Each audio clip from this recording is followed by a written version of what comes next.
The program will begin shortly.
Please welcome to the stage Dan Porterfield and Mayor Dan Gelber.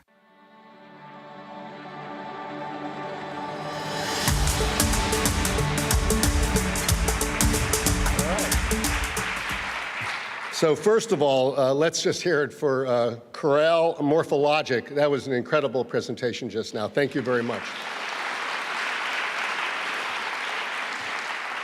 So I'm Dan Gelber, and it is my privilege to be the mayor of this city. And I can tell you that I'm very proud to be able to say welcome to the inaugural and annual Aspen Ideas Climate in Miami Beach. Thank you. So this sort of came about 30 years ago. I was living in Washington and playing basketball with this gentleman here, Dan Porterfield, who is the CEO and president of the Aspen Institute. He wasn't back then. He was simply a guy who was a very good passer, and I was a very enthusiastic shooter. And so we became friends, and when he ascended to his current job and I became the mayor of the city, last year we said, what could we do together? And he had a very easy idea. He said, let's have a Ideas Fest climate in your city. And it made total sense to me because, frankly, Aspen has on its website what its goal is, which is the very understated, modest goal of solving the greatest problems facing the world today. That's what they aim to do. And my city has that problem right here. And we are, I think, if you think about it, we are a barrier island, man-made, built on porous limestone, sitting at sea level. So we advise our residents when there is king tides, and we have been dealing with sunny day flooding and climate change and rising waters on a regular basis. We are, in many ways, the canary in the mine shaft in this issue. And it's great to have a canary in the mine shaft, unless, of course, you're the canary, and which, of course, you have this. So we were incredibly excited to have Aspen come here because, to a great extent, we are a pretty good microcosm of what every city and community in the world is facing. How do we deal with this issue? How do we track a solution? And from my judgment, I think the technology, the engineering solutions are there, it's just political will.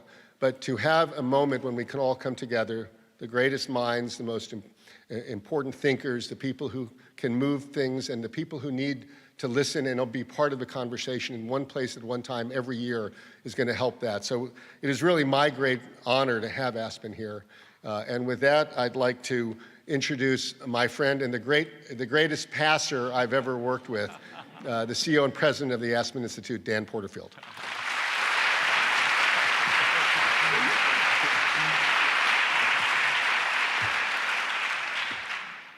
Well, he's not just a shooter, he's a scorer. And he's not just a scorer, he's a great coach and a great leader. Thank you, Dan, so much. And thank you to your team, led by the spectacular Michelle Berger.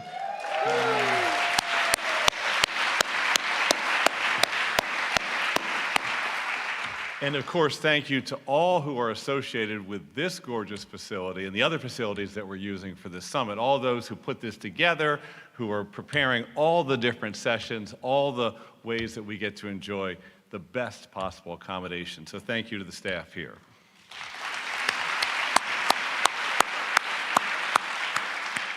So I bring you greetings from the Aspen Institute's board chair, Jim Crown, and with great gratitude to Mayor Daniela Levine Cava from Miami-Dade County, to Mayor Francis Suarez from the City of Miami, to the Aspen Institute teams that have worked passionately for months on end, even through a COVID delay.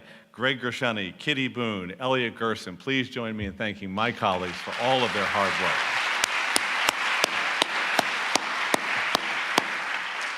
And thank you to our visionary sponsors who have really turned out in the greater Miami area, especially our title partners, the Knight Foundation, Related Group, the Jorge M. Perez Family Foundation, Stuart Miller, the Lennar Foundation, Amazon, and our Aspen Institute trustee, Antonio Gracias and Valor. Thank them all for making this possible.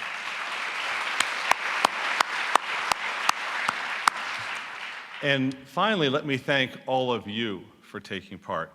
We all know that the climate crisis is real, is sizable, and is solvable.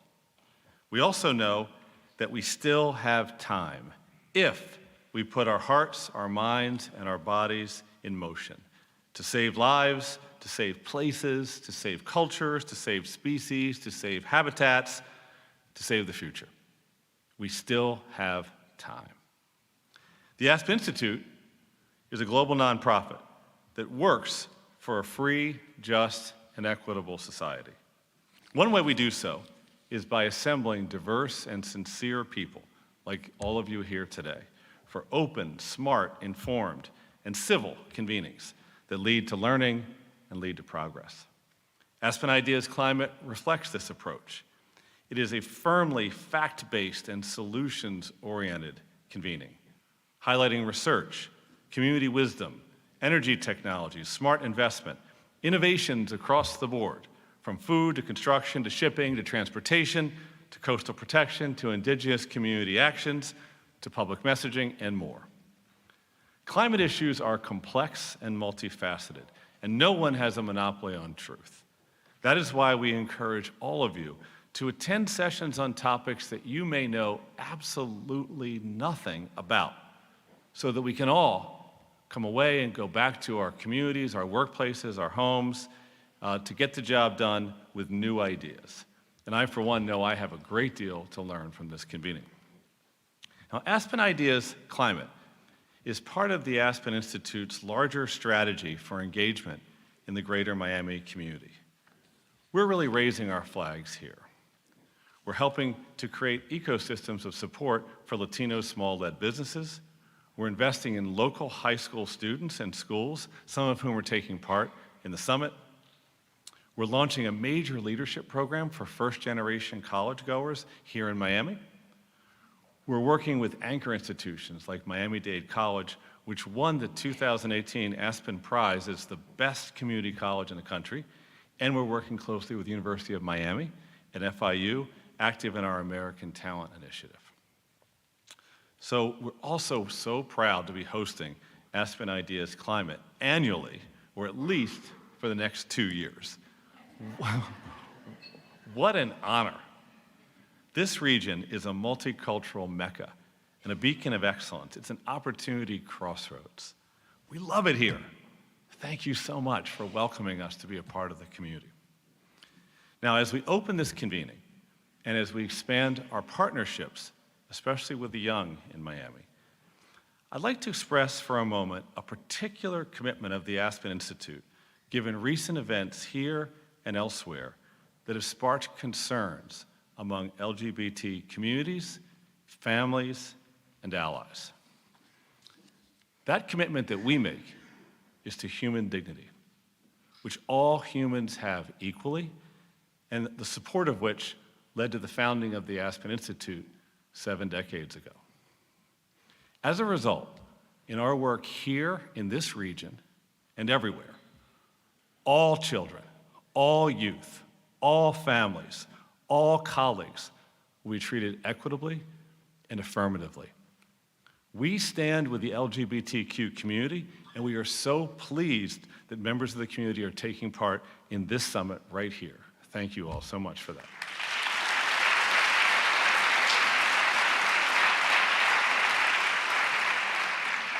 And in that spirit of inclusion and love, I encourage all here today to speak freely. Bring your full selves to the breakout discussions and the informal conversations.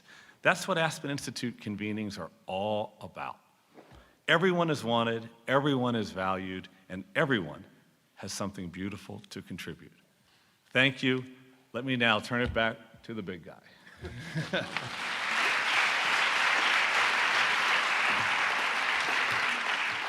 Thanks a lot, Dan, and thank you so much. Listen, over the next hour, you're going to hear some extraordinary speakers. First, NBC Today's Al Roker is going to share his thoughts on this historic moment that's going on right now. John Doerr is going to give a blueprint for getting to net zero, and the Speaker of the House, Nancy Pelosi, is in the House, and she's going to outline Congress's climate priorities. So first of all, and finally, thank you for joining us for this very important and informative week. And now I'd like to welcome Cheyenne Kippenberger from the Aspen Institute's Center for Native American Youth for a land acknowledgement. Thank you all. Have a great night.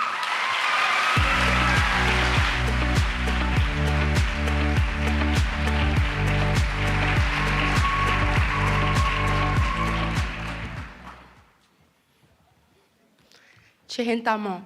Chahochifke Cheyenne Kotum, Yakete Chahochifke Ilthotum. Anyatlate Gua Thotum, Samanokotomle. Joseph Kippenberger Kun Oshte Kotomle. Susan Kippenberger Kun Onwashotum. Lawana Osceola Kun Ombushotum.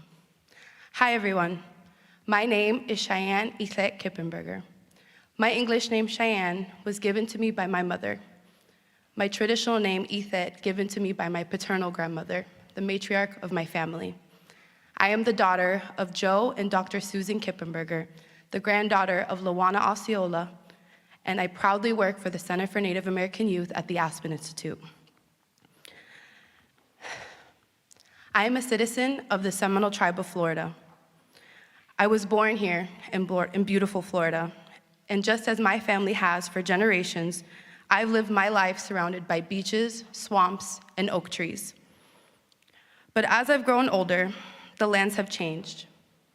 The shorelines of the beach have gone closer to the boardwalk. There's less and less oak trees that surround me, and the Everglades is neglected. Everything I saw as a little girl is gone. The wide open spaces turned to shopping malls, the cow pastures into apartment complexes, and the creek we played and bathed in as kids is poisoned and polluted. I think of the pain that makes me feel, but then I think of my grandmother and her grandmother's pain and what that makes them feel to see their homelands be abused, destroyed, and poisoned. Every community owes its existence and vitality to generations from around the world who have contributed their hopes, dreams, prayers, and energy to making history that led us here to this very moment. May we recognize that some were brought against their will. Some were drawn to leave their distant homes in search of a better life, and some have lived on this land since time immemorial. Truth and acknowledgement are the foundation to healing and transformation. We begin this effort today by acknowledging that we are in the ancestral lands of Native nations, including the Taino, the Calusa, the Tequesta, and today, the sovereign and unceded homelands of the Seminole Tribe of Florida and the Miccosukee Tribe of Indians of Florida. Our communities and ways have existed long before the United States. We have survived attempted takeovers, the Indian Removal Act under Andrew Jackson, 3 Seminole Wars between 1814 and 1858, being hunted with bloodhounds, rounded up like cattle, and forced on the Trail of Tears, foreign disease, and racial hatred and violence in a place that only alligators, snakes, and mosquitoes can survive. We hid in a place that we knew, loved, and respected, and in turn, she respected us and helped us hide. We lived in our traditional camps of Chiquis, isolated from Florida society and the rest of the world well into the late 1920s. As developments like the Tamiami Highway reached the edge of our salvation, we began to interact and open up to new world concepts. Today, we are the unconquered Seminole Tribe of Florida and the proud Miccosukee Tribe of Indians of Florida. Despite forced removal and relocation, we are reminded of our presence in Florida every day through our native words and names throughout the state, on street signs, national parks, and more. Please recognize that people were forcibly moved from the land beneath us. As a means for survival, they abandoned everything they knew, their way of life, and the land that they loved. And you should too.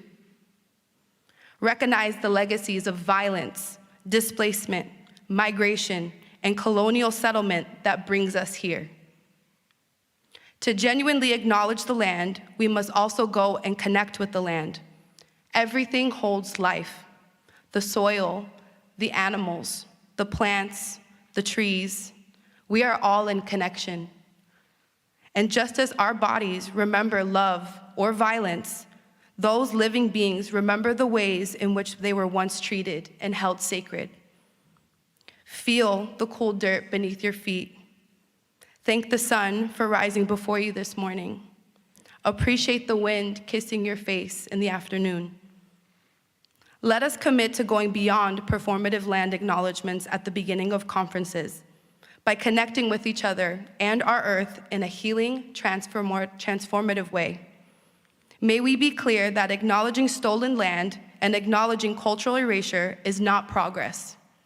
True progress is defined in empowering Indigenous people, supporting rematriation of the land, and ensuring that real, accurate histories are being taught in educational institutions across the country.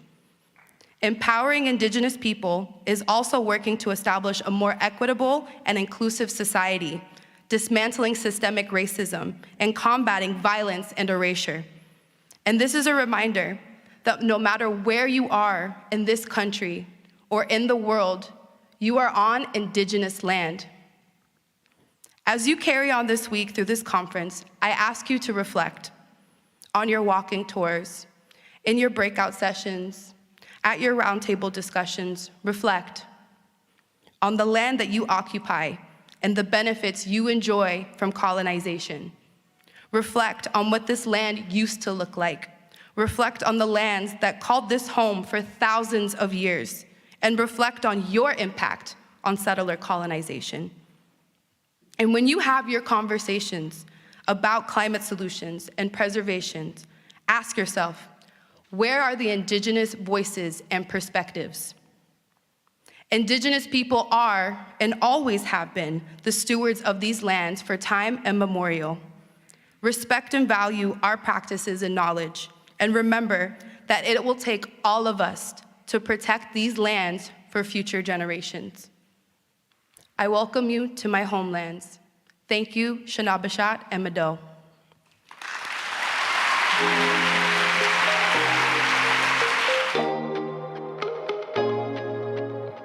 Please welcome Al Roker.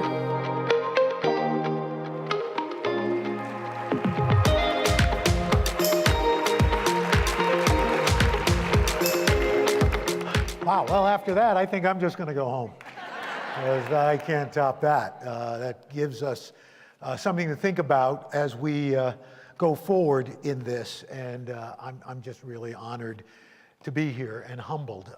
For those of you who don't know, I'm on the Today Show in the morning. It's on NBC, seen on NBC 6 here in New York. Thanks so much for that tepid response. That was really underwhelming. But we're hoping that things pick up as we go. But don't worry, it's only 7 minutes, so you won't have time for your butt to go numb.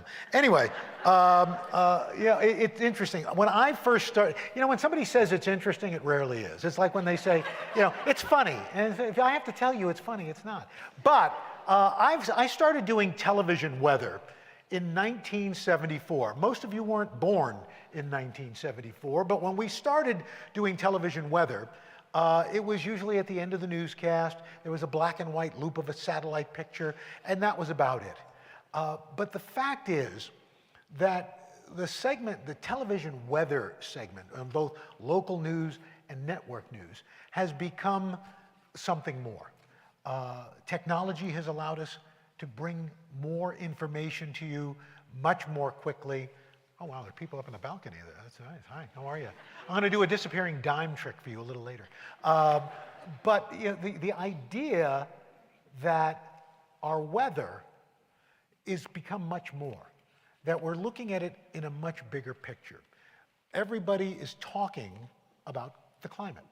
What is our climate? How does it affect us? How does it make our lives better or worse? Well, the fact is, we have to tell people, our job in the mornings and for your local weather people in the afternoons and evenings, we give you a forecast.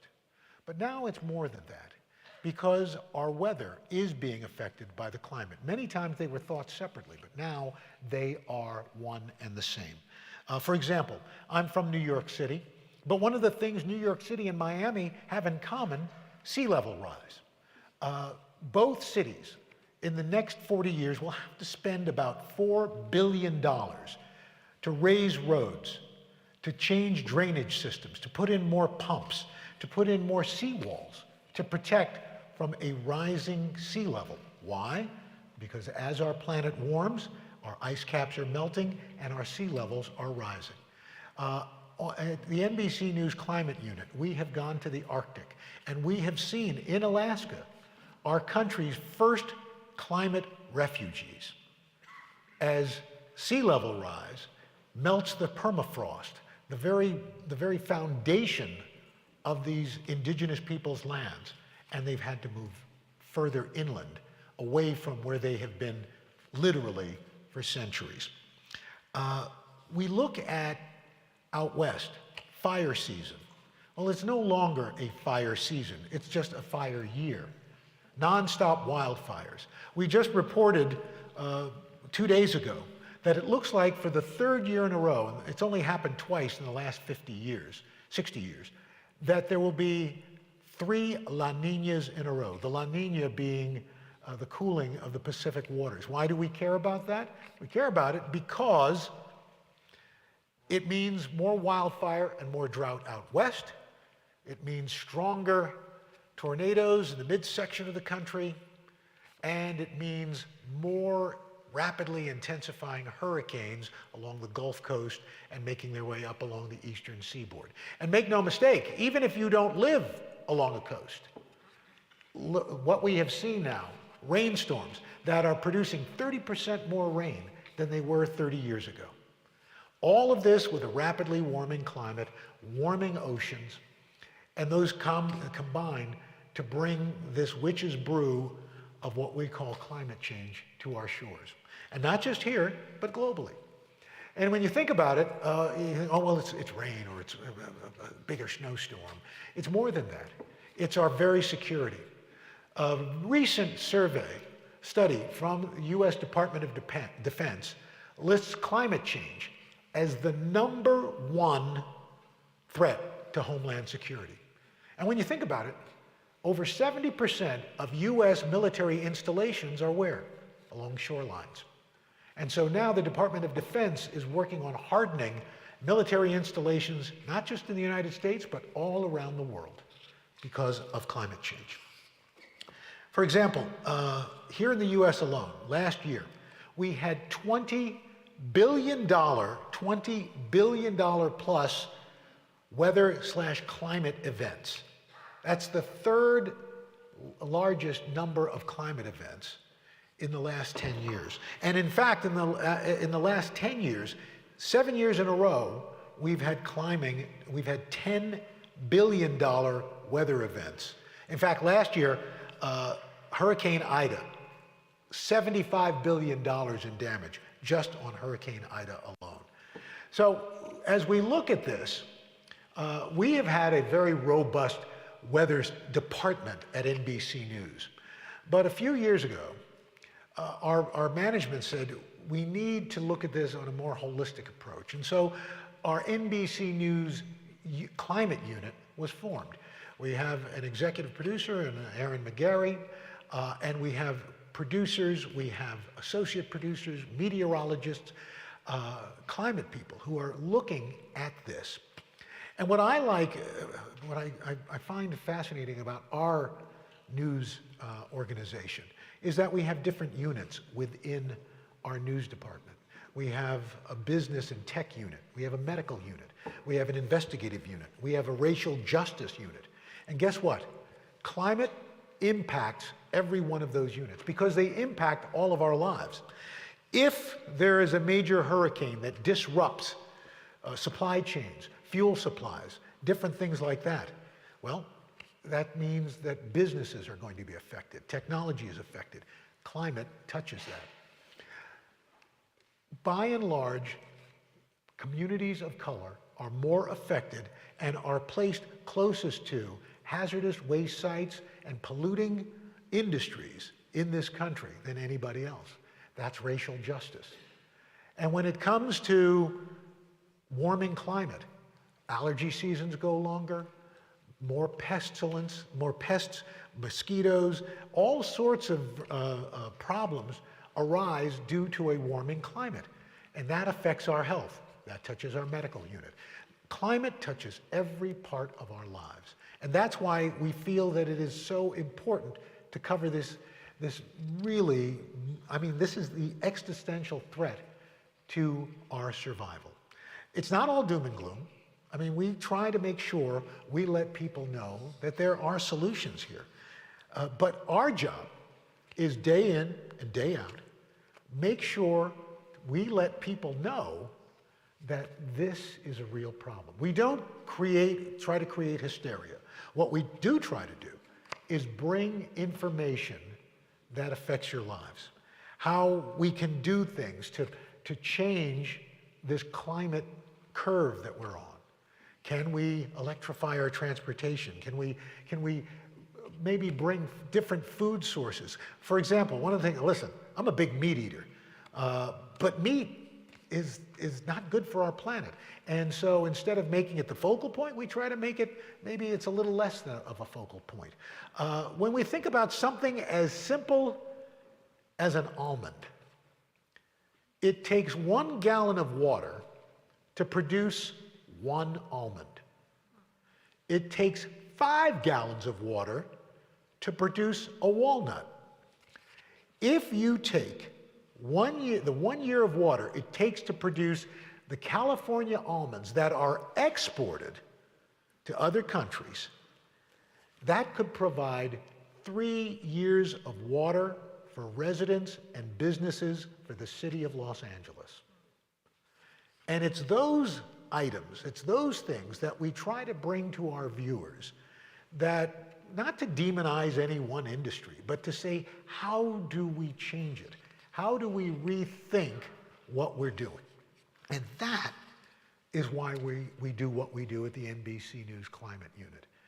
And what was interesting is When I first started talking about climate, I won't say with our current management, but in previous folks, they say, oh, nobody cares. Nobody wants to hear about that. It's doom and gloom. They don't care. Well, guess what? Our audience cares. You care. That's why you're here. But folks all across the country, and really all around the world, care about this. Why? Well, because we know our climate is changing. But even more importantly, our younger generation knows. I've got a daughter who's 24. I've got a son who's 20. I've got a daughter who's in her early 30s. And every one of them talk at our dinner table, if they're at the dinner table. It's a sad story. Anyway, they talk about climate, how things are changing. No matter where I go, people come up to me and they ask about it. They care about it. And guess what? Consumers, especially younger consumers, are demanding that the businesses that they take part in, that the people they deal with, that the people they work for are good stewards of our climate. They want to know that this is important because it's important to them, because they're the ones who are going to be inheriting this planet. And so we try to give solutions. We talk about, the national parks. I just had the opportunity and privilege of interviewing President Barack Obama about the national parks. He's got a series on Netflix that looks not just at the U.S. national parks, which really, we were the first country to have a national park back in 1882. And we've exported that all over the world. And our national parks, both locally, nationally, globally, are buffers for our climate. And taking care of those places is a sacred trust. We have to do that. Thinking about more weather-resistant landscaping, that doesn't use as much water. Planting crops that are more susceptible, they're less susceptible to disease and heat and drought. We have to think outside the box, and that's what's so great about a conference like this. I am actually hopeful about our climate. When we put our minds to something, we can do it. You think back 20, 30 years ago, everybody was concerned about the hole in the ozone layer. That radiation was reaching dangerous levels on Earth because of that hole, that protective ozone layer was being deteriorated. And then, on a global level, we made a choice to eliminate the chemicals that were harming, that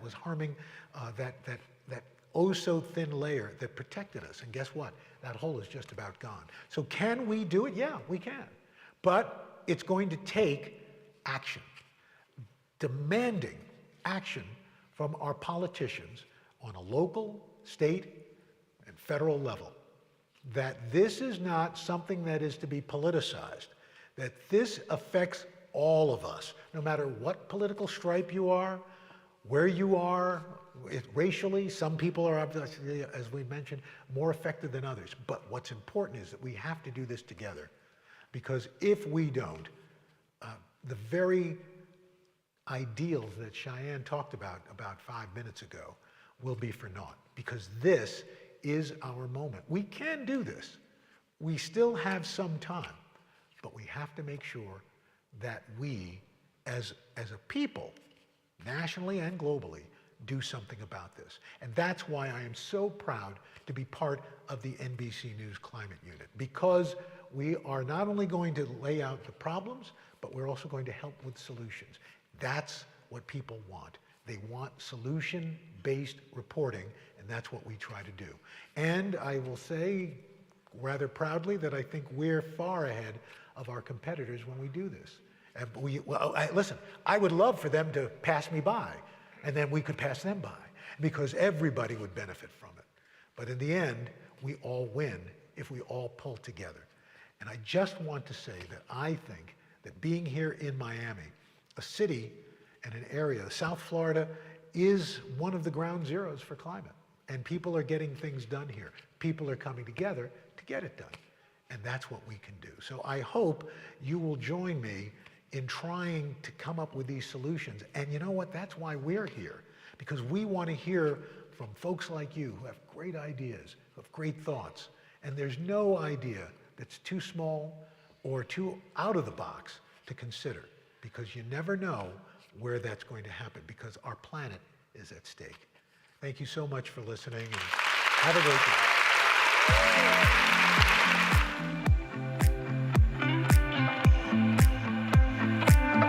And now, John Doerr, Ryan Pachadsaram with Dieter Holger of the Wall Street Journal.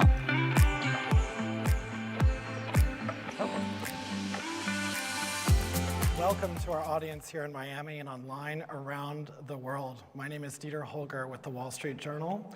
We're joined here with John Doerr and Ryan Pachadsaram of Kleiner Perkins. Last year, amid the climate negotiations in Glasgow, they published Speed and Scale, a book that provides a blueprint of how to get to net zero.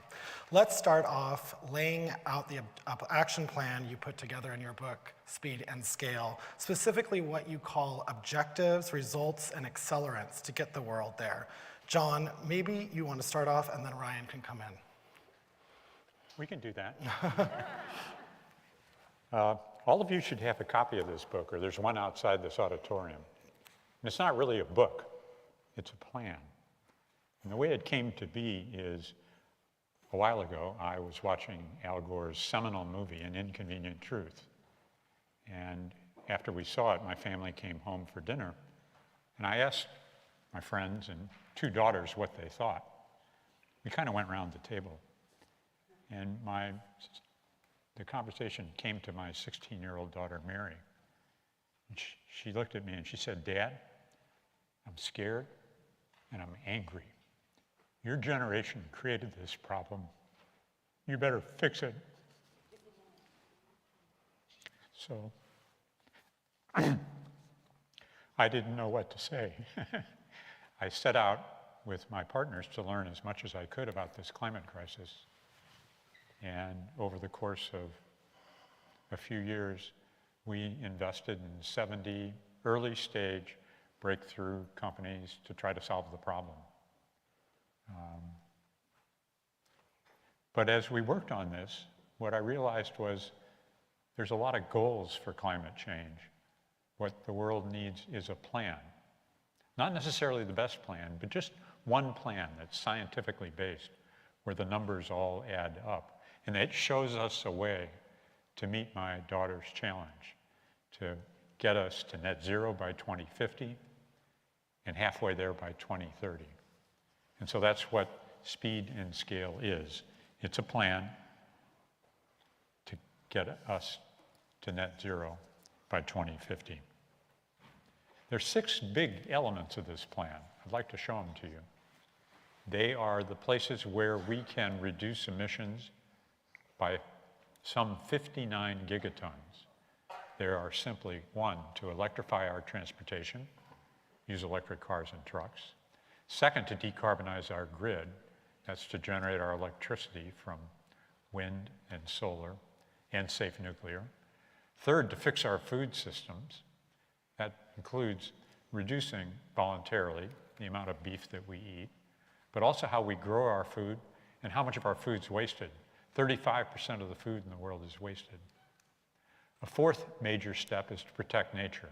And by that I mean our rainforests, our sea forests, our peatlands. That's a source of great emissions reduction. 5th, we must clean up industry.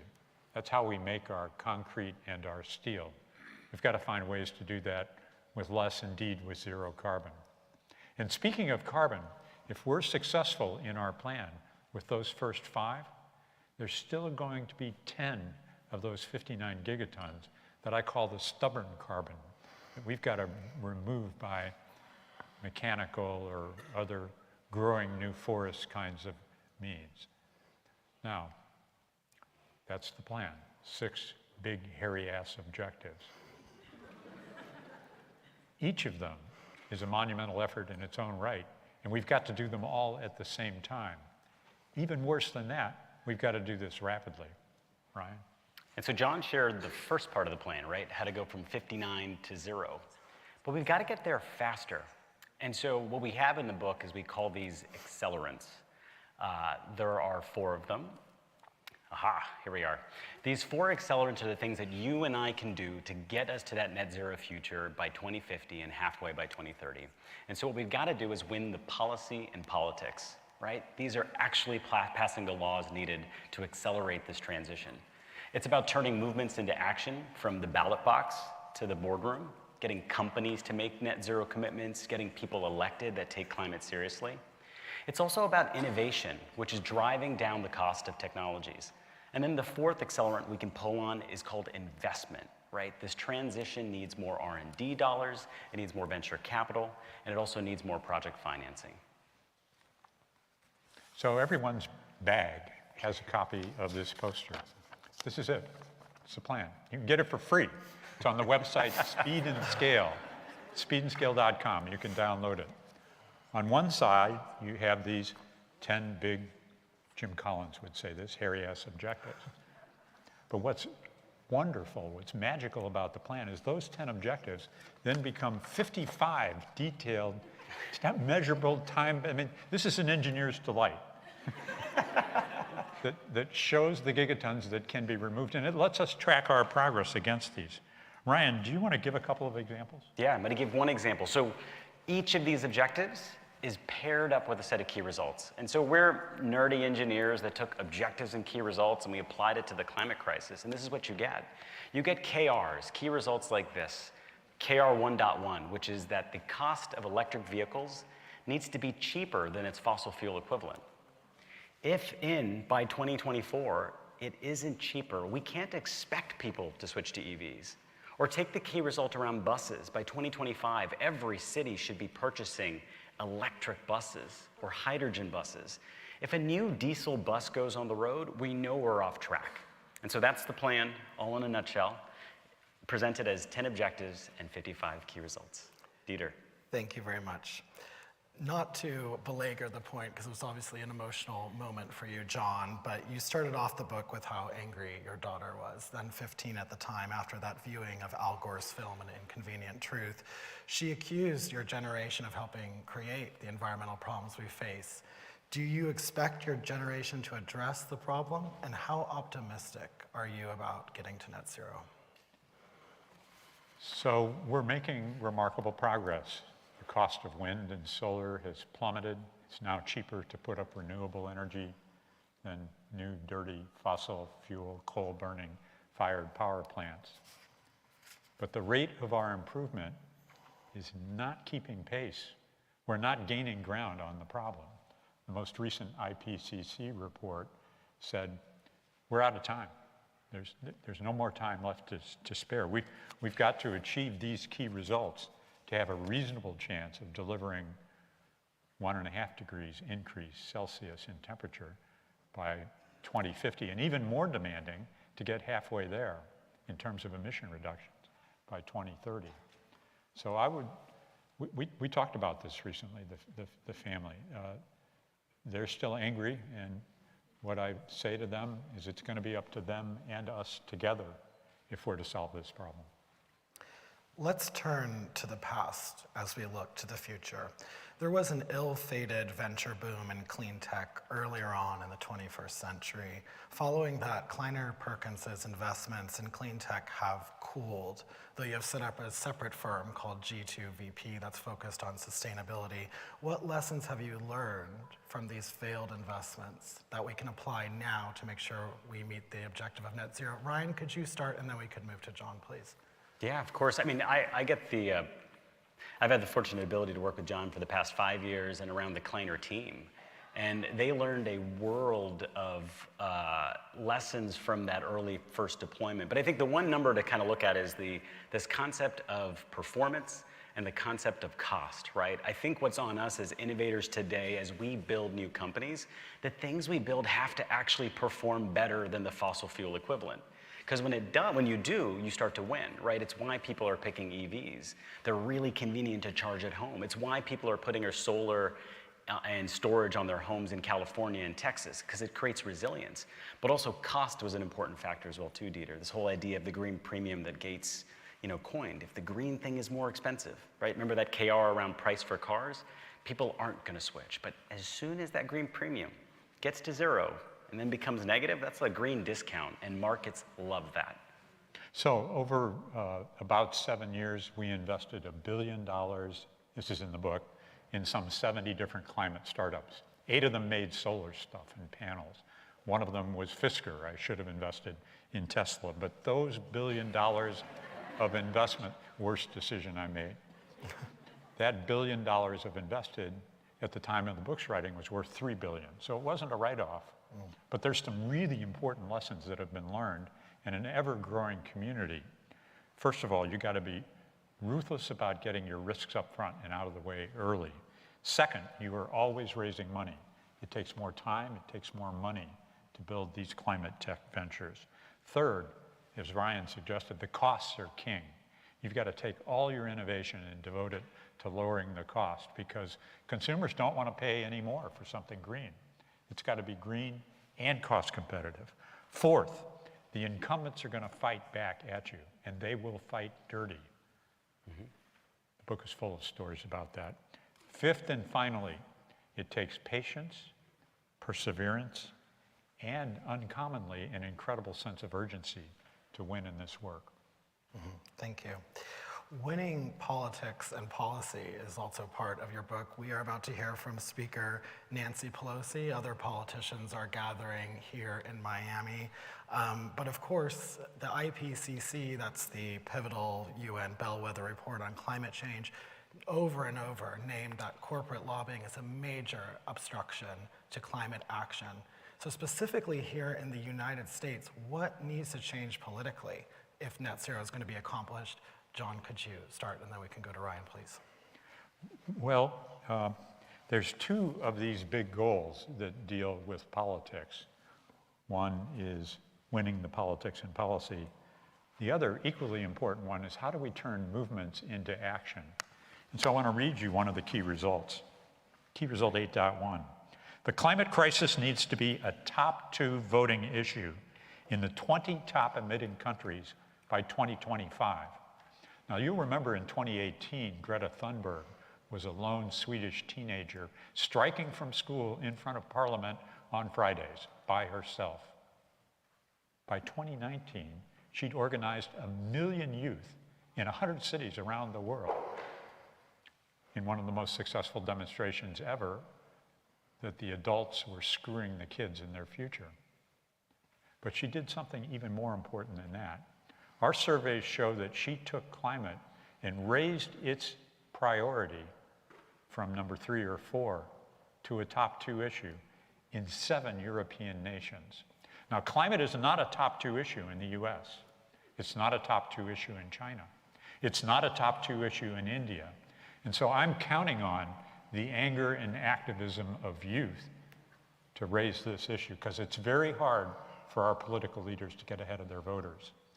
And a counterexample we're going to hear from in just a few minutes. I cannot wait to hear from Nancy Pelosi. She is courageous. She's the most effective politician, in my judgment, that we have in Washington, D.C. And she is determined to get climate legislation through the United States, in spite of the fact that it's not a top 2 voting issue today. Thank you, John. Ryan, do you have anything to add there, particularly around lobbying? And we know that for politicians, climate change isn't a top fundraising issue either. You know how John said, the incumbents are going to fight, right? They're going to fight tooth and nail to keep their revenue streams alive, right? We talk about that 59 billion tons of emissions. Those emissions are someone else's business model. And so if you want to change the status quo, right, as you can see, John and I are leaning on the other levers.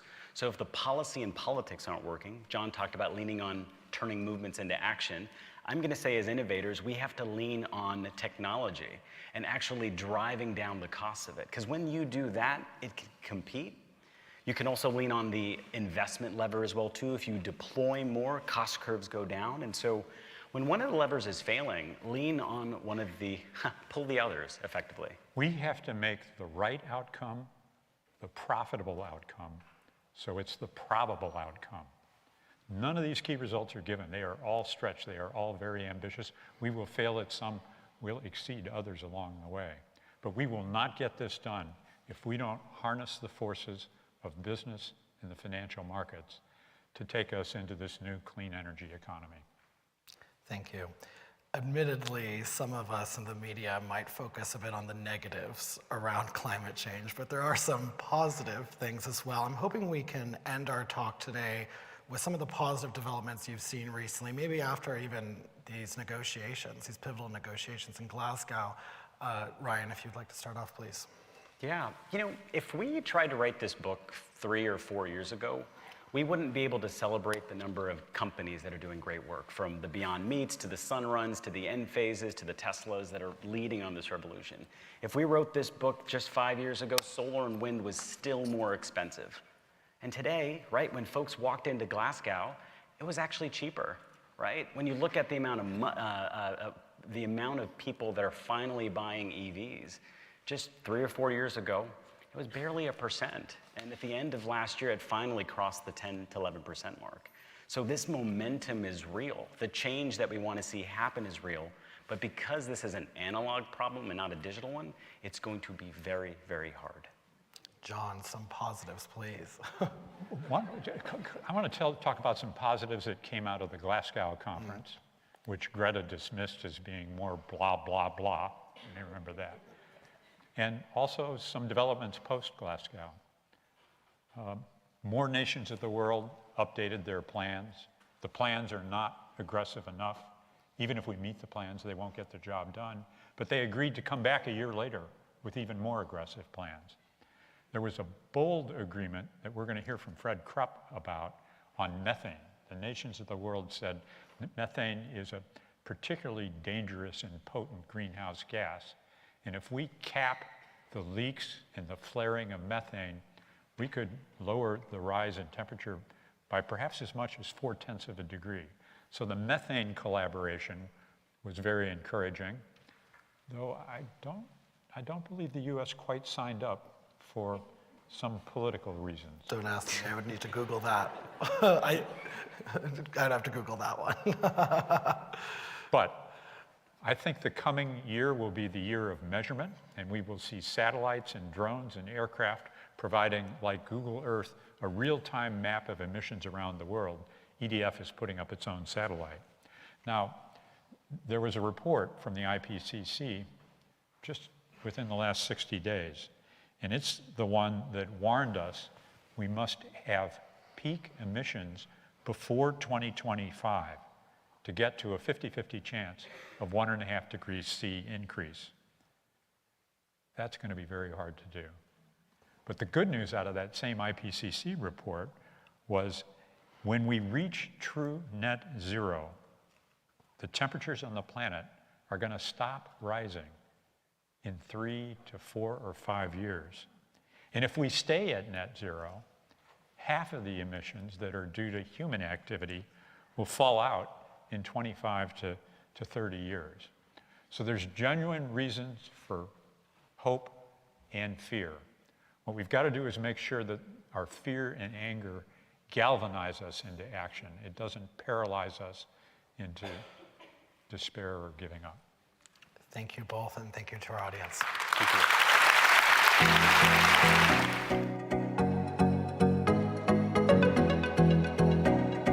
And now, please welcome Colorado Governor Jared Polis.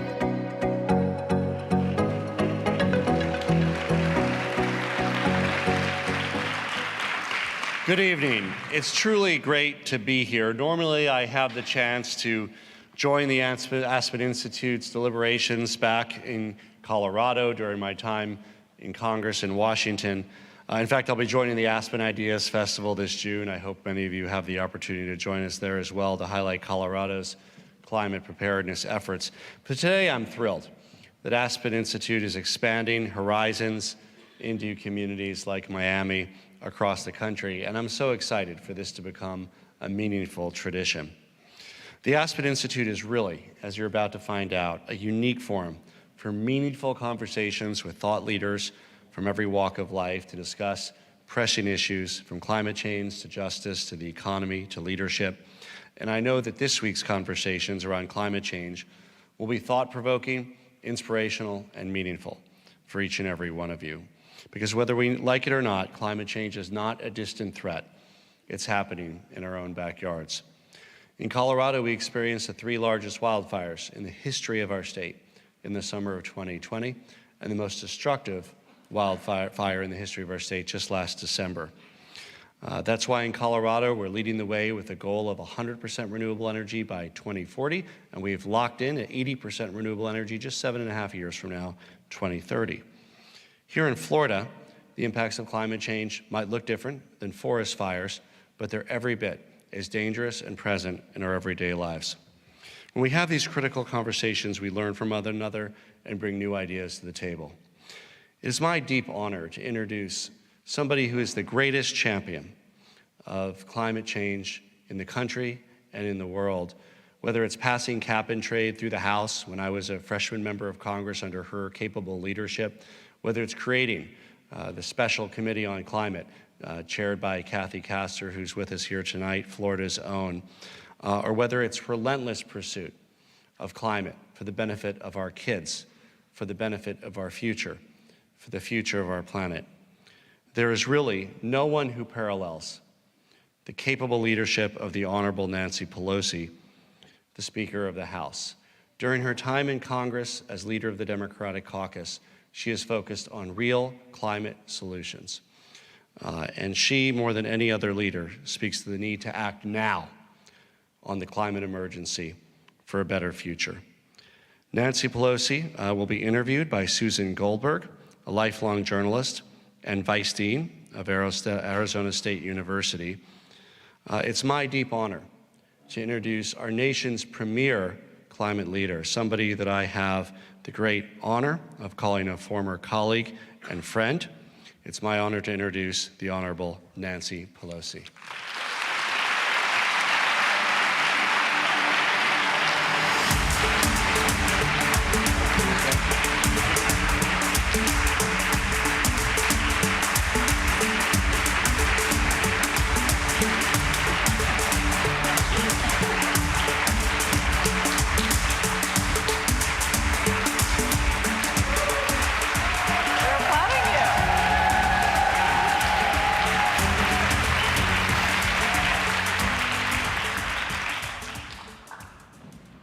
Well, that was quite a greeting for you.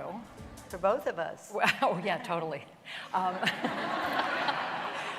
It seems to me, based on what John Doerr said and the governor said, everybody thinks you are going to get something done about climate. But I wanted to ask you when and how are you going to do that? Because everybody has a lot of confidence, clearly. Well, thank you so much, Susan. It's an honor to be introduced by my former colleague, now the governor of Colorado. He was a leader in the Congress on the climate issues and so many other issues, and as a governor model to the rest of the country. Jared Polis, thank you for your kind words.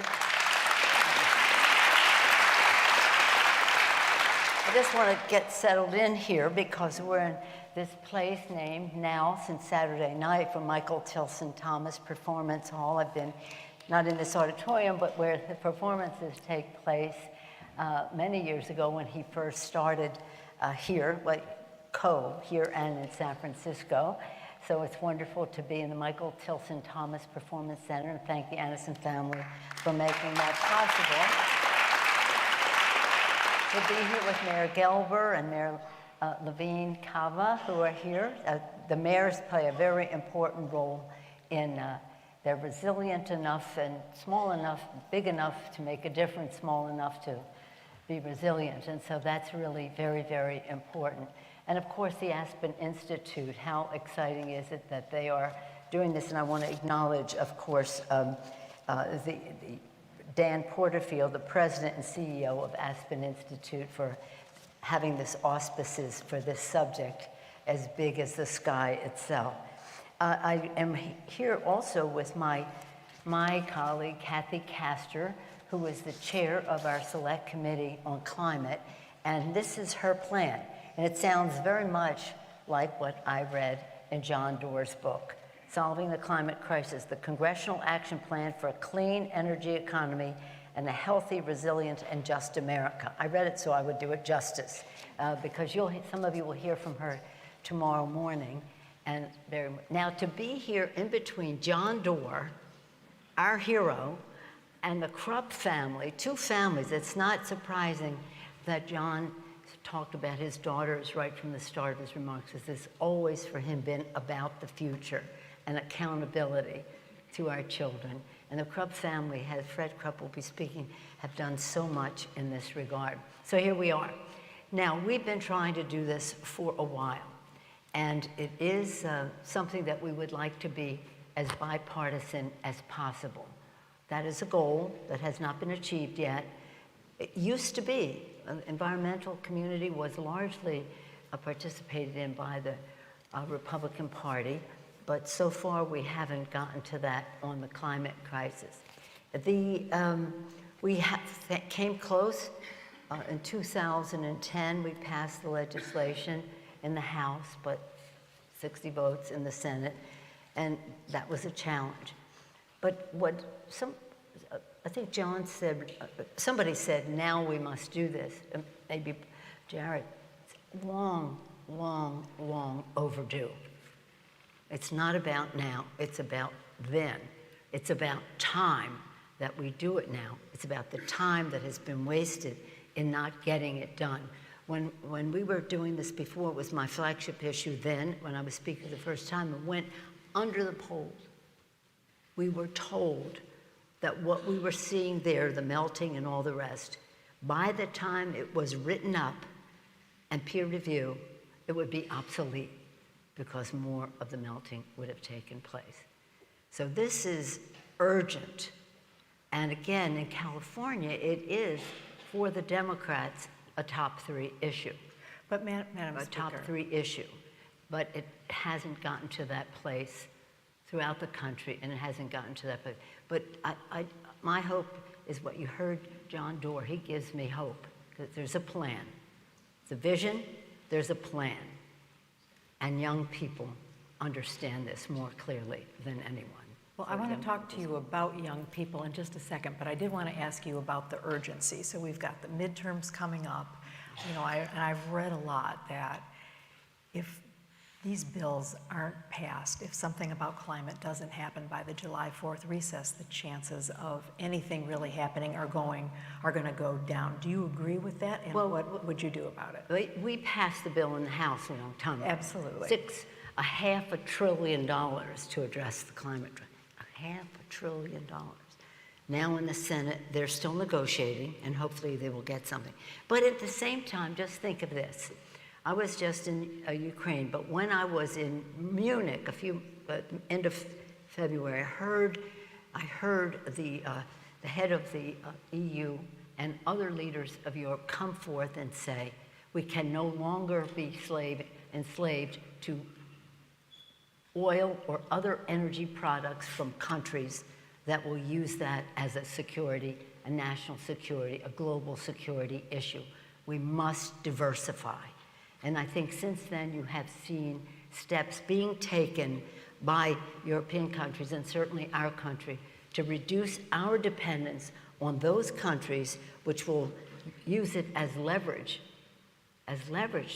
What they said to us in February is, the end of February, is we are paying for Russia to fight the war in Ukraine because we're buying their oil and their other energy products. So let's think in what we have to do here, but what we have to think globally. The issue of climate has always been a health issue. Clean air, clean water, end pollution. It has always been an economic issue. Green technology to be preeminent, and that's why hearing John Doerr talk about the private sector and its role in all of this is so important. It's always been a security issue because national security experts tell us that rising sea levels, encroachment of desert, all the things that you know are happening are making it more urgent in terms of competition for habitat and resources, even food, because of the climate crisis. So it's always been a security issue, now even more so when you see the blackmail of Russia on this issue. And it is, of course, always a moral issue. If you believe, as I do, that this is God's creation, we have a moral responsibility to be good stewards. But even if you don't, we have a moral responsibility to the next generation, to the future, to be good stewards of this planet. So we have all the reason in the world to do this. It's hard to understand why there are obstacles to it. I know. It's hard for me to understand, so it must be very hard for you to understand. But we still are optimistic that we can get some of the provisions in the Build Back Better legislation this year. So, without making this all about Joe Manchin, I mean, he has been, but just to, but he has been, you know, having some meetings and discussions. Are you hopeful at all about those? And have you personally reached out to Joe Manchin? Joe Manchin and I are Italian-American. We're Catholics. We have our friendship. I've helped him with, even though I think clean coal is an oxymoron, and I've told the coal miners that, I do believe in their getting their benefits, whether it's pension or health care. And so we've worked on those issues together, and we have had our conversations. But right now, this conversation is a Senate conversation. But we're just optimistic and hopeful. But you know what? We really can't take no for an answer. So what we have to do is make sure that whatever the party, and I would hope that it would be as strongly bipartisan as possible, that we can get enough votes in September. I mean, excuse me, well, September would be good too, but November, because we have to get this done for the children. And it's not just about getting enough votes to pass it, it's about getting enough votes to push back the filibuster rule so that it can pass without getting 60 votes, because that would be very hard to get in the Senate at this time. Well, so how are you going to persuade Joe Manchin that he needs to move a little bit? And how are you going to persuade members of your own party that it's not going to be the dream bill that they wanted?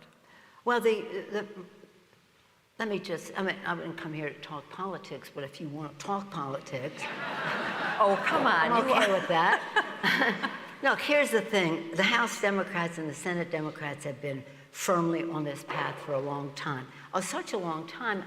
When I'm seeing John Doerr, I'm remembering that like in 2005, we started at Stanford, where he just made this magnificent grant for this Institute for Climate.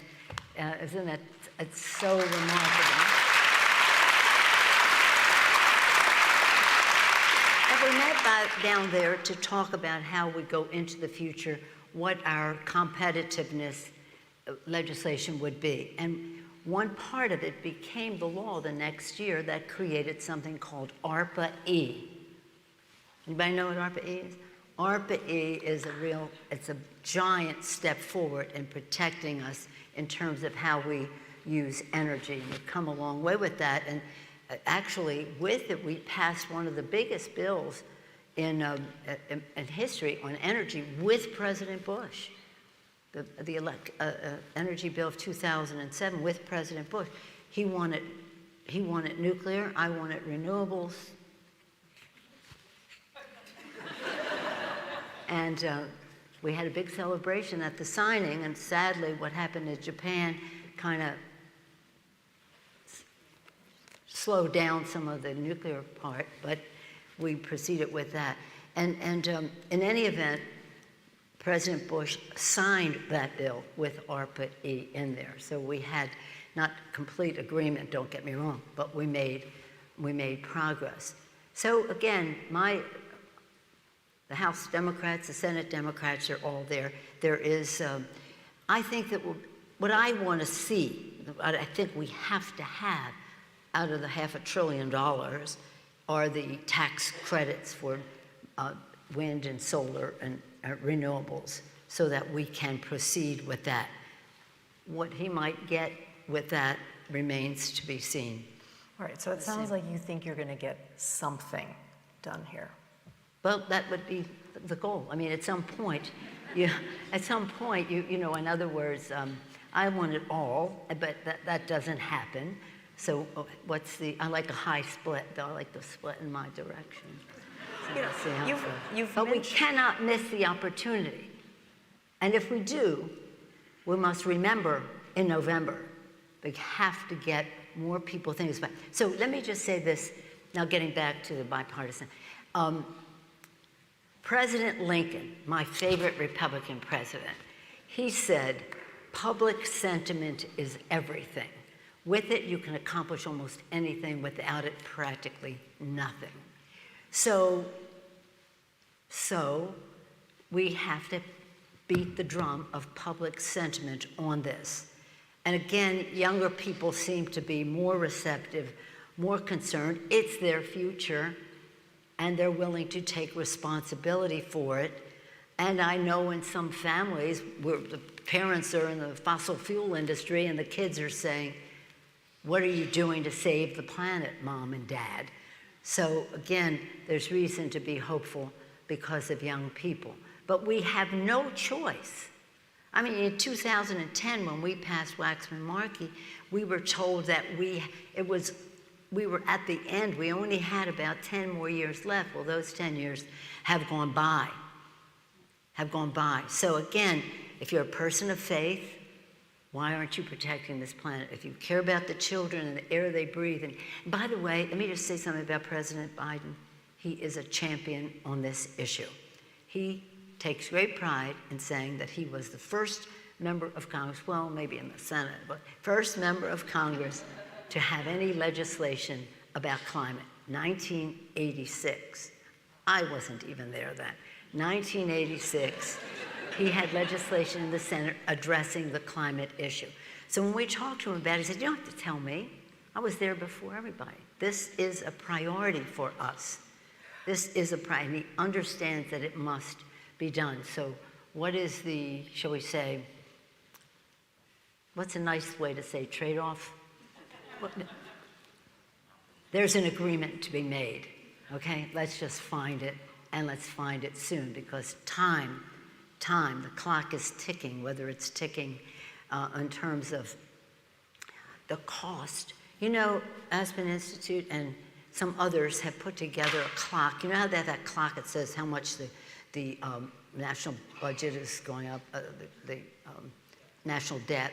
Well, this clicks about $5,000 a second as the harm that we are doing. And it's about $5,000 a second, about 180-some billion a year. So when people say, well, we can't afford that, no, we can't afford not to do it. We can't afford not to do it.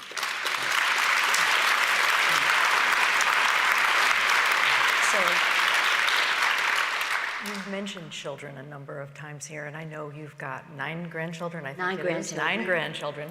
Do you hear from them about this? And, you know, kids have a great way of kind of cutting through all the, you know, BS and getting to the heart of a matter. What do you hear from them about the urgency of this or what they're most concerned about? Well, you have to remember they're my grandchildren. I mean, this is how they were raised. No, I mean, my grandchildren and my children and their friends, but grandchildren younger, they, it's hard. From our standpoint, we're from San Francisco, we're from California. They live in Texas, Arizona, New York, because that's where they live. I say, when are you coming home? And they'll say, well, we are home. That's our home. And so they kind of understand that everybody doesn't agree with us as one might think if you just lived in San Francisco. Not just lived in home of the Golden State Warriors living in San Francisco. But no, I mean, it's so self-evident. You don't want me to get too political here, do you? I mean, the fossil fuel industry, they weigh in so significantly. I mean, how could it be that nobody on the Senate side cares, in the Senate cares about climate? Some of them do, and they talk about it. When it comes to the votes, it just isn't there. They just aren't there. So rather than saying, well, we have to defeat them, no, let's just try to persuade them. I want the Republican Party to take back the party. Take it back to where you were, where you cared about a woman's right to choose, and you cared about the environment, and all.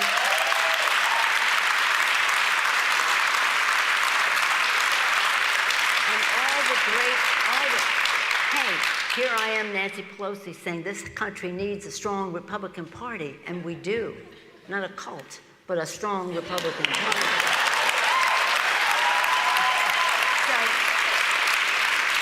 So let's make this as bipartisan as possible, and not, but right now, it's, you know, people say I signed up to be part of the climate, this or that, which means nothing, unless you're going to put your vote where you're signing up it. So let's just strive to make it partisan. So in terms of my grandchildren, that's not really a good test because, you know, that's how they were raised. That's what it's about. And by the way, we're people of faith.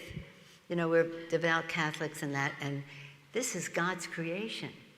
And what are we doing? And so we even have some evangelicals who have joined us.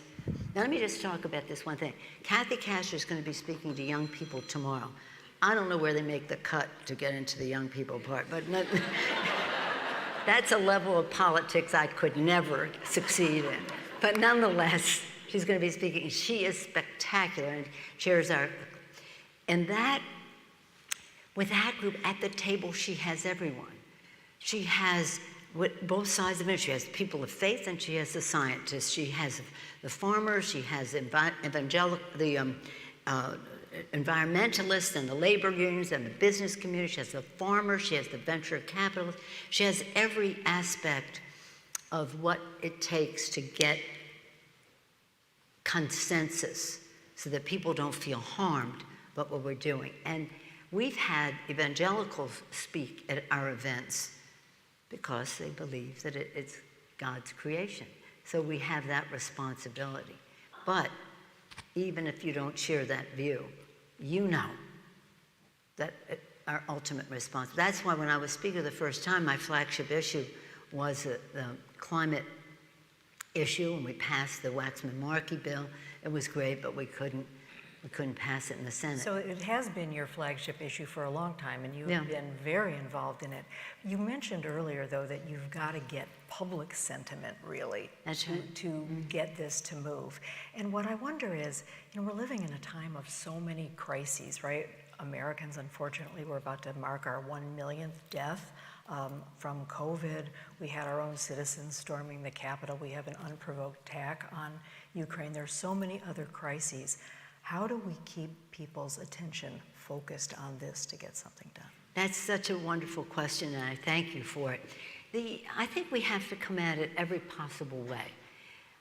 Being in this institution, which is an institution for the arts, I'm a big believer that the arts can save us. And in the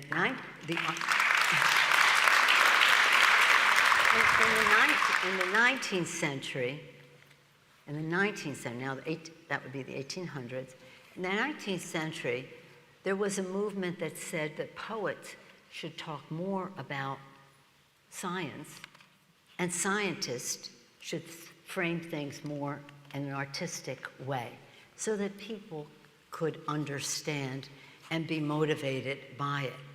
I think that what they were saying, that was the Romantic poets.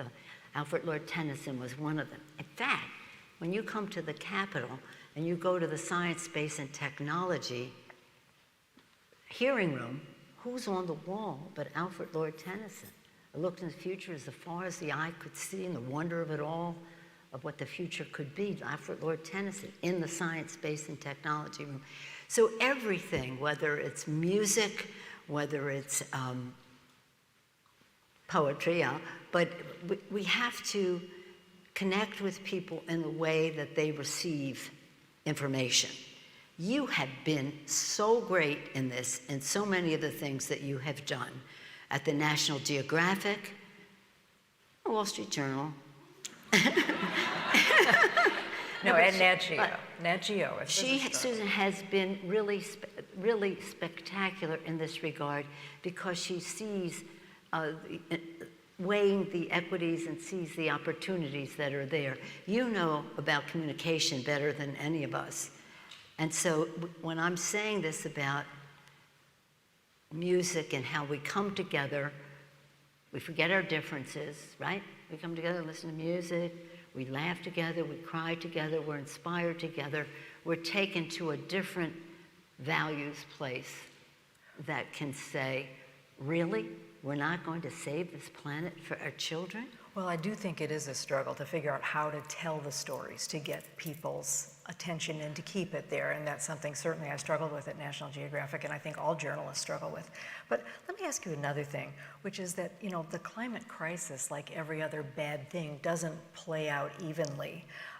You know, because of a legacy of redlining, a lot of Black and brown Americans who are living in neighborhoods with fewer trees, those neighborhoods are on average 5 degrees hotter than leafy neighborhoods in the same cities. People in those neighborhoods are breathing in, excuse me, more particulate matter. So the climate crisis really has an environmental justice issue about it. What should the government be doing about that? Well, I'm so glad you asked that question because this is the heart of the matter. And I was going to say Joe Biden. President Biden has been a real champion. And in our bills, whether it's the infrastructure bill, which has a good deal of climate initiatives in it, it's not everything, but it goes in the right direction, has a 40% sort of standard that has to address environmental justice. When we talk about clean air, clean water, we talk about asthma, communities of color, and the environmental injustice of it all is so apparent.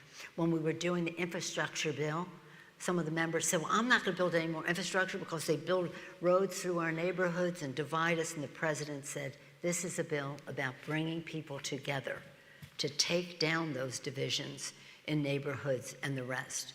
So if you're talking about environmental justice, that's a very important part of the legislation that we have in every way. Getting the lead out of the water that our children are drinking and damaging their capacity to think and learn and the rest. So this is, thank you for asking because it is the heart of the matter and is what is different about it than anything that has gone before in terms of building the infrastructure of America and now addressing the climate issues. Well, let me ask for the children. It's always for the children. Even your grandchildren, right? Mm-hmm. And your grandchildren too. Yeah. So at some point, Speaker Pelosi, even you are going to end your congressional career. And you know, right now we've got a situation where the battle for an urgent response to climate change is very difficult to achieve. Democrats are struggling to hang on to the House. And there's a lot of other things that you really care about that are in play or at risk. So on a personal level, what does this moment mean to you? Is that a political question?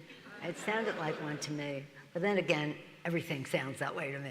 No, now you always have to be we always have to be making progress. But enough already with the progress. Let's just get the job done. This is what the choice is. Weigh the equities. You may have, nobody ever gets everything they want. There is no such thing as a perfect bill. But we do have to be at a place where we are meeting the needs of people in every possible way. So for me, this issue, again, is a health issue, it's a jobs issue, it's a national security issue, and it's a values issue. So much falls under the climate issue, and we have to get something done. And we have to understand the relationship to elections, too. And now it doesn't mean just vote Democratic, it means make sure that the people you vote for know what you care about. And ask them where they are on it. Because this can't go on for a long time. You know, just between us, don't tell anybody I said this. these fossil fuel companies, they're out there saying, we're doing this to save the planet and that, and we did $25 million. Oh, really? That only buy a cup of coffee in the world of climate change. So why, don't let people get away with saying things to represent that they're doing something when they're not. But of course, we came back, here we have, look at this week. We came back from Ukraine last Monday, 1 week ago. We see the leader of a country, Russia, making animals of his soldiers who are raping little girls 11 years old and their mothers in front of them, attacking civilians in maternity hospitals, schools, and the rest. This is unfathomable. I wear this ring about Afghanistan and the women of Afghanistan. They made this ring so that we don't forget them. But look at that, the Taliban are putting them in burqas. But the Taliban are the Taliban. That's a horrible thing. This man's the head of Russia. And he's attacking, he's going into a country. Well, you know how horrible it is. But the fact is that people can't get away with that kind of behavior, and they cannot be financed in doing it by our dependence on fossil fuels in their country.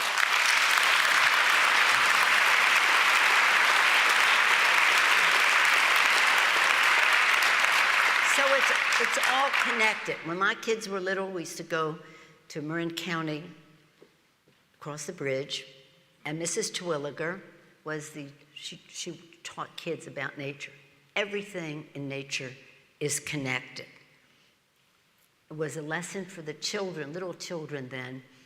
It's a lesson for us now. It's all connected.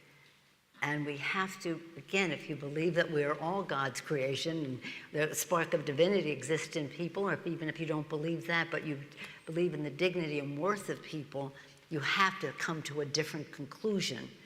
I'm really happy that we'll have strong bipartisanship. I'm hoping to bring the bill up tomorrow on Ukraine. They asked me, can you do it by the end of May? I'm like, no, I think the end of the week, that we will bring up that bill so that we send a clear message of support, whether it's humanitarian support, whether it's economic support, whether it's sanctions, or whether it is three things: weapons, weapons, and weapons. Is there anything worse for the environment than war? Is that horrible to see what they're doing to he's doing to the environment and what is necessitated in war? So this it's outside the circle of civilized human behavior. And as a country, we have to find our common ground to come together to do something about it. Now, what I tell people, see, Susan and I may have a disagreement, but, well, I don't know. I have no intention of losing the House in November. Oh, okay.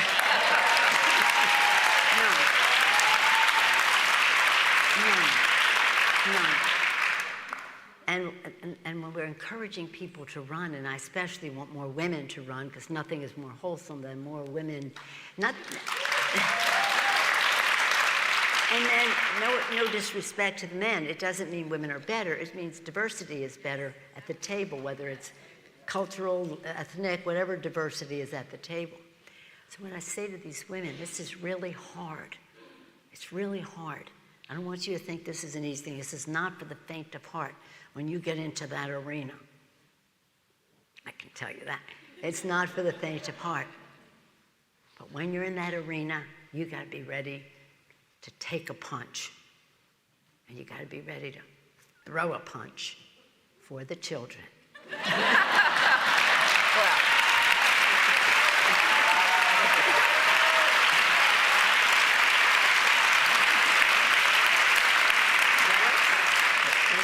Well, Speaker Pelosi, it is always a pleasure to talk to you for the children, and thank you very much. Thanks to everybody for listening. And let's thank Susan for being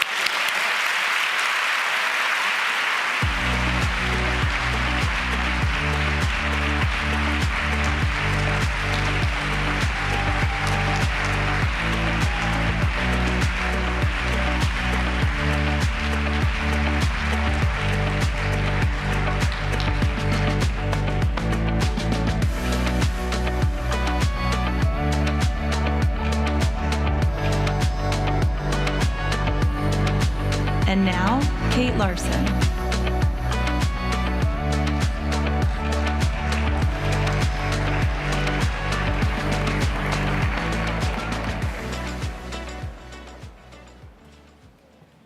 I lead a global research team of economists, energy modelers, and scientists at the Rhodium Group, an independent research firm. This research is critical to understanding where we are today, how effective our efforts have been, and what we need to do now. So I'll start with the good news.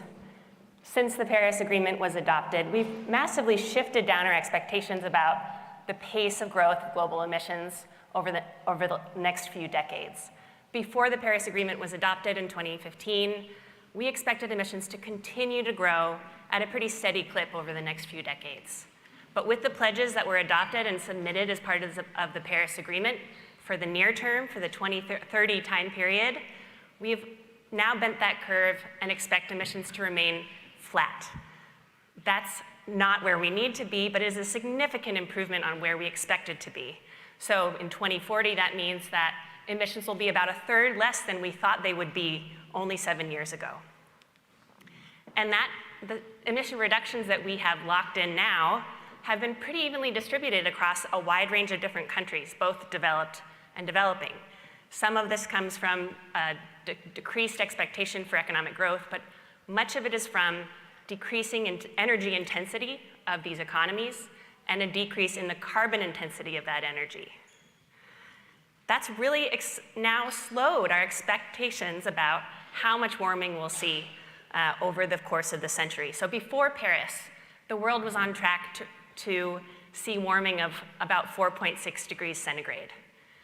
With the current 2030 pledges that have been put in place to date, now we're expecting to limit warming to around 2.6 degrees Celsius. Again, this is not where we need to be, but every fraction of a degree of warming that we can avoid today will make a huge difference. Let me put that into some human terms.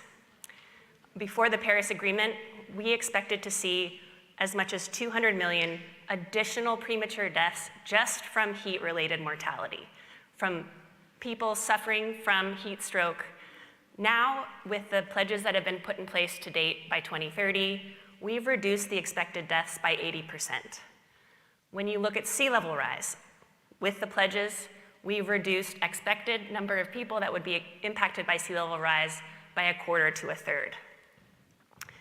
And as we all know, the people who are most impacted by climate change are the ones who have contributed the least to global emissions. This shows the expected rise in heat-related mortality across the world as a result of climate change, produced by the Climate Impact Lab, a consortium of economists and scientists from the Rhodium Group and other academic institutions. As you can see, the types of heat waves that have devastated India and Pakistan today will become the norm in much of Africa, the Middle East, even Southern Europe and the Southern US. And we know it's the communities within these countries that are the lowest income that are the most impacted. So again, every fraction of a degree really matters. But we know the 2030 pledges are just the first step. Many countries, in fact, 80 countries, representing 3/4 of global emissions, have committed to reduce their emissions to zero by mid-century. I think this is something that everyone present at the adoption of the Paris Agreement, I don't think there are many people who would have predicted that we would be here today. It is a massive change from where we were only 7 years ago. So if all of those net zero goals are implemented, that means we can limit warming to around 1.9 to 2 degrees Celsius. That goal still doesn't meet our 1.5 degree goal, but it is a very important indicator that we can do this.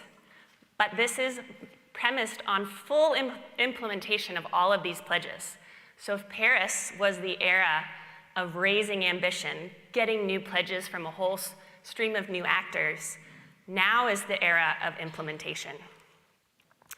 And now, more than ever, there is broad agreement that all countries, all companies need to get to net zero by mid-century. And now, more than ever, there is broad agreement about how to do this. So using the US as an example, I'm happy to echo John Doerr. the types of actions we need to take are very clear. One, rapidly decarbonize the electric power sector within the next decade. Two, electrify everything we can, vehicles, cars, most trucks, buildings. Three, develop and deploy the advanced clean fuels that we need to decarbonize the most hard-to-abate sectors, industry, aviation, shipping, the kinds of fuels like green hydrogen and sustainable aviation fuels. Four, we need to reduce emissions like HFCs that come from air conditioning and refrigeration, and methane from oil and gas production and agriculture. Five, we need to protect our natural lands and help them to sequester carbon. And six, for all the remaining carbon, we need to capture it and store it. To do this will require a massive scale up of the technologies that we have available today: wind, solar, electric vehicles. It will also require massive investment and innovation in the technologies that are not commercially at scale today: clean hydrogen, direct air capture, sustainable aviation fuels, and others. This will require companies, governments, and investors all to work together to make sure that they make good on their commitments for net zero. And to do that, it will require public action, public political will, and to do that requires people to use their purchasing power, their protesting power, and in particular, their voting power. Thank you.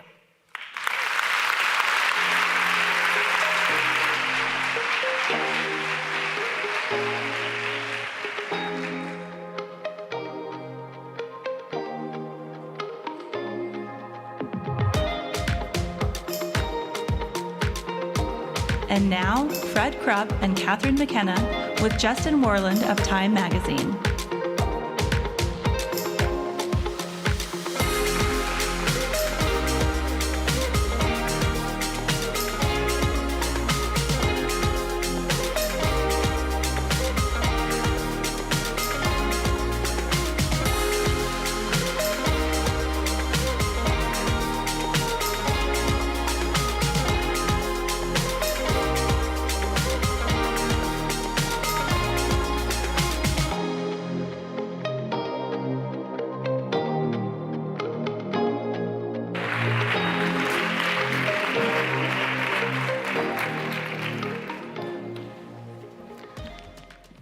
Okay, well, here with Catherine Mckenna, who is the former Minister of Environment and Climate Change of Canada and chair of the UN Secretary General's new Net Zero Task Force for companies, businesses, and cities, and Fred Krupp, who is the longtime president of the Environmental Defense Fund. I'm Justin Worland, a correspondent at Time Magazine. And here we are to talk about methane, the last thing standing between you all and drinks. For many of you, though, many of you will know methane is critically important. It's the second most prevalent greenhouse gas after carbon. It's hard to say exactly, but it is more than 25 times as potent at trapping heat in the atmosphere as carbon. And so I want to start by asking the two of you to just set the stage and tell us a little bit about why methane is so important and what is the opportunity that we have in capturing it in the short term. So Catherine, we'll start with you. I really feel bad about the drinks thing. We'll keep it tight. Look, we'll get into the technical part about this, but when you think about how potent methane is, and it is 84 times more potent in the first 2 decades compared to CO2. I'm from Canada. Any Canadians here? Yay, one. Yay! Canadians should all be in Miami, better weather. But when you think about Canada and our Arctic, we don't have time. And just think about the challenge we have if we don't tackle it. And it's often underestimated. In Canada, we think from the oil and gas industry, it's 1.5 times higher. Well, the simplest way I can put it, Justin, is that right now methane is causing just about 30% of all the warming we're experiencing. But starting now, the methane that we're putting into the atmosphere from all sources is doing more over the next 10 years to warm our planet than all the burning of all the fossil fuel over the same time period. That's the stake. So bringing methane emissions down cuts temperatures immediately from what they would otherwise be. Right. Well, I won't belabor the drinks joke, but it is critically important. I think a good session to end on. So let's just talk. I'm a journalist. Think about the news. I'm curious to ask about the Russian invasion of Ukraine has led to challenges with natural gas, and of course methane is natural gas. And so I guess I would just start with you, Fred, and ask, what does methane mean in the conversation about Russia-Ukraine? What is the significance of methane there? Well, Russia invaded Ukraine the same week that the new IPCC report came out and said that we have to move faster. But we now have, therefore, two imperatives. One, we've got an energy crisis caused by the invasion. And two, we continue to have a climate crisis that threatens all of us and all of our futures. And so some people say we can only solve one thing at a time, but we have to solve both. And let me give you an example. Right now, Europe is doing everything it can to get off Russian gas as quickly as possible. And Biden has promised in the short term, because they can't completely stop burning it immediately, the way the system is set up, that he will export massive amounts of LNG. So here's one simple thing we could do. How about the mind-boggling quantity of natural gas, also known as methane, that's being wasted by being flared and vented every year? It's in the United States alone, 35 billion cubic meters are being thrown away, enough to power 17 million homes. How about capturing that? If we capture that and send it to Europe, it will fulfill half of the pledge that Biden made to them, and we can do it according to the International Energy Agency. We can capture 75% of that at no net cost. So here's an opportunity to tackle both things at the same time. Catherine, do you have anything to add? Well, we're so nonsensical, right? The fact is we're wasting something that is actually valuable. And so look, I'm always hopeful that the market will bring some discipline, and then folks will say, oil and gas companies will say, wait a minute, there's actually value to this, especially with prices being so high. But as someone who's a regulator as well, I know you need to regulate. Because there are other reasons that you can go spend your money on digging more wells. So I think that we really need to be focused on this. But as Fred said, it's low-hanging fruit. And by the way, when we're talking about getting to 1.5 degrees, every little bit helps. And you heard John Doerr talk about 0.4 degrees of warming. Think about that. We're trying to stay well below 2 degrees, striving for 1.5. 0.4 is a lot. Right, so then let's follow up on that point. Let's talk a bit about how we get there, and I'd be curious if you could give us a sense of the global picture on methane regulation.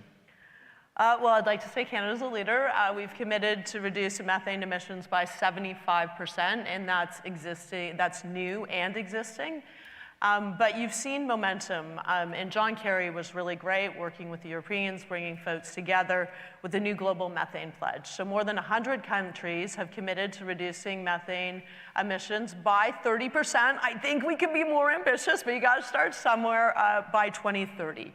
And so I think this is really important. There's also a global methane hub, which provides support to developing countries, and I think we need to be doing that. Obviously, we have a huge challenge. And by the way, we're only talking here, we often focus a lot on oil and gas, but I mean, there's a huge challenge when it comes to ag.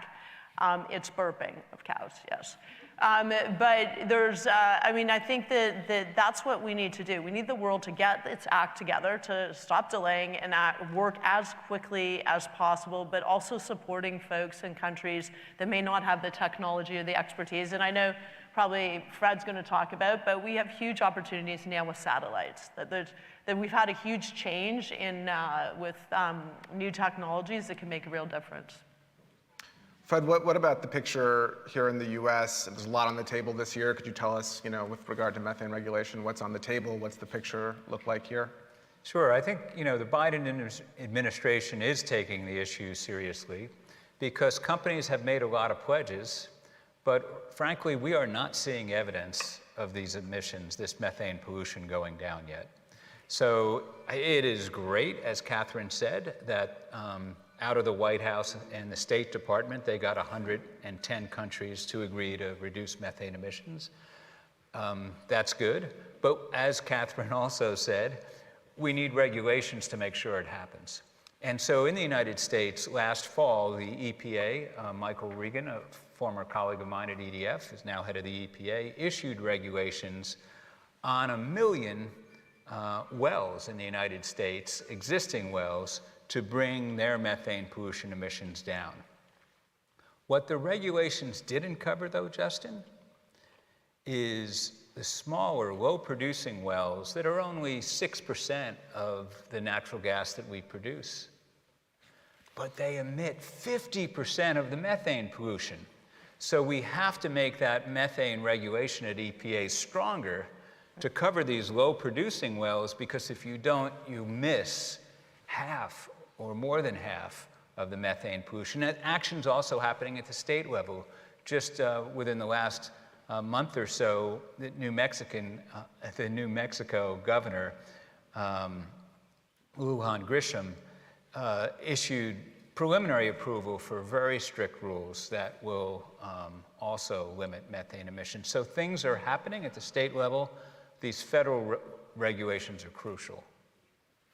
Well, I'm curious, both of you mentioned oil and gas. Fred, I saw you at CERAWeek, the big oil and gas conference, and if you listen to what people are saying there, they're talking a lot about methane, and they're saying that they're taking action and that they're, capturing their methane. So I'm just curious, how do you hold industry accountable? Do you believe what you hear? What are your thoughts? Well, whether it's the voluntary commitments or frankly the regulations that I've just talked about, you absolutely have to hold them accountable. And the good news is we're moving into a golden age of measurement, as John Doerr said just a little while ago, with drones, with planes, and as Catherine said, with satellites. So Methane Sat, which has been almost completely constructed now by an affiliate of EDF, the Methane Sat company, that's going to be launched on a SpaceX Falcon 9 rocket. And once that goes up, it'll be the highest precision instrument to measure methane, and it'll be able to detect not only the big sources that existing satellites can detect, but also very small diffuse sources where a lot of this pollution is coming from. And it's what President Reagan said back in the day: trust, but verify. And I believe that this accountability, this transparency, is going to be a big driver of progress going forward. Catherine, do you have anything to add about technology, the role that technology can play in dealing with this issue? Well, I would just start with the trust. I mean, I think that trust but verify is so important. When I was minister and we'd regulated methane, I was like, okay, let's just take the tech and just do it, and then tell everyone, okay, you underestimated, and by the way, here it is, and go to work now. And so I think that it is really important that we hold people to account. Tomorrow I'm doing a session on net zero commitments by non-state actors, so that's companies, businesses, cities, and that's relevant to this conversation as well. But I think that this new technology, I mean, that's the exciting thing, that we have really amazing new technology. And one of the companies, there's a Canadian company, GHG Sat, I am very Canadian, but it's out there around the world detecting methane emissions, methane leaks, and it found one in Turkmenistan. And so if you actually want to know where a lot of the leaks are from oil and gas, Turkmenistan. It's very old infrastructure. But they were able to identify this leak, pass the information on to the US Embassy there. There was no Canadian representative. And they, at that point, were able to work with the government to get it shut down. That was the equivalent of taking 1 million cars off the road. Like, that's the opportunity right now. But once again, it's great to know how big the problem is. And I'm actually scared, right? We're going to find out it's a lot bigger. We have a lot more emissions than we thought. But then you really need to see the action, and that's always the challenge on climate. There's just a lot of talk. I think we've made good progress, but now we do not have time. And in methane, we especially don't have time. So we need to use this new tech. We need to get the emissions out there. And then folks need to be held responsible. And they need to be provided in developing countries, as I said, with support to actually take the action. I just want to follow up on that. I mean, there's a lot of known unknowns when it comes to methane. And you alluded to one just now. And I guess I'd be curious to hear from you both if you have thoughts about what we might be learning, in the next few years that, we have a sense of what we're going to learn, but we don't know as this technology advances. Well, a couple thoughts come to mind. One, as the technology advances, people that are in places like Florida that are going to be hurt the most need to lean in the most and lead. Here in Florida, EDF has been lucky to partner with the Volo Foundation. They are leaning in and leading. And I think transparency, as people see what's going to happen, is going to inspire more action. Ideally action in our country in a bipartisan way. The second thing is that as we learn more, we're beginning to discover that some of the things that we may have thought were answers need to be thought about carefully. So let me just mention quickly, Justin, hydrogen. There's a big rush around the world to invest $500 billion or maybe a whole trillion in hydrogen infrastructure to do all sorts of things. But it turns out now that we know that hydrogen indirectly causes global warming as well. When it leaks, and hydrogen is the smallest molecule, it's the upper left hand of your atomic chart. It's the smallest atom, and you put two together, you have the smallest molecule. So it's what scientists call slippery. And what that means is companies that are now building this infrastructure need to measure hydrogen leaks so we don't make the same mistake we made with the natural gas infrastructure. We make sure we only use it in places that aren't going to leak, probably not in the distributed uses like to power cars and trucks with thousands or tens of thousands of canisters of hydrogen around. And two, where we do use it, maybe in centralized location where the opportunities to leak are less, we measure and make sure that we're building it tight. And so, yeah. Thank you. They're like, you're done now, go. We're done. Well, okay, well, great. We have a few more minutes. I'm going to ask just one maybe closing question. I opened by saying this is a big problem with big opportunities, and that's a good reason for this to close the session. But the other thing that comes to mind about methane is that it's an area where there's a lot of collaboration, perhaps an area to build bridges. And I guess I would ask if you both have thoughts about that. Is this an area where we can really build some bridges and make some progress that might not come in other places in climate? I'm always hopeful. Look, if we're just rational about this, this is low-hanging fruit. Going back to what I said at the beginning, we need every degree or every percentage of a degree so we can actually do what we need to ensure that we have a sustainable future for our kids, to ensure that Miami isn't underwater, to make sure the Arctic doesn't melt. And so we have these opportunities. It's will we actually use them? Now in methane, I think one, look, it's huge in terms of being able to take action really quickly. Two, there's money to be made. Three, there's actual technology that can help incent this. Four, there's global momentum, and including and good momentum in the United States. But we just can't. We just have to act, and there has to be less talk and actually more discipline in seeing these outcomes. But I'm hopeful, and I think the reality is that you guys are all here. You could be anywhere else listening to us talk about methane. Fred and I could go on about methane probably forever. But that's important, and I think that we need to get people motivated and educated, and so that we all are taking the action that's really at scale. This is action at scale. We can do it now, and it's hugely important. So in that sense, I feel optimistic, but as we say in French, lâche pas, never give up, Nancy Pelosi, just go for it, and I think that's what we got to do. By the way, she is so awesome.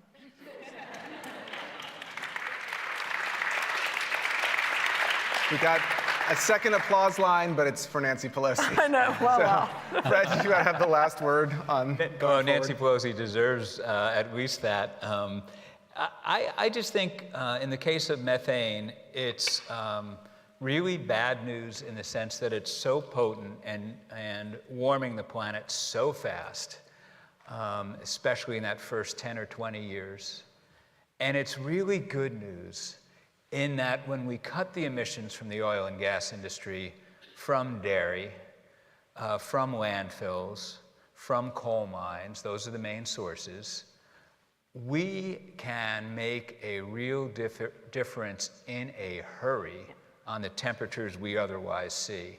And I think there is an opportunity here, Justin, to cooperate with oil and gas companies, with farmers, with municipalities running landfills to reduce these emissions dramatically. I agree with Catherine, the 30% target globally from all sources by 2030 is doable, and I think we'll be able to do more. From the oil and gas sector, 45% by 2025 in the next 2.5 years. I think we can do that, and we need to do it.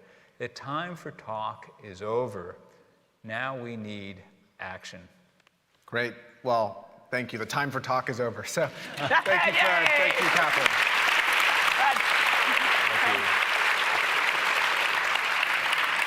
Hey, let's go.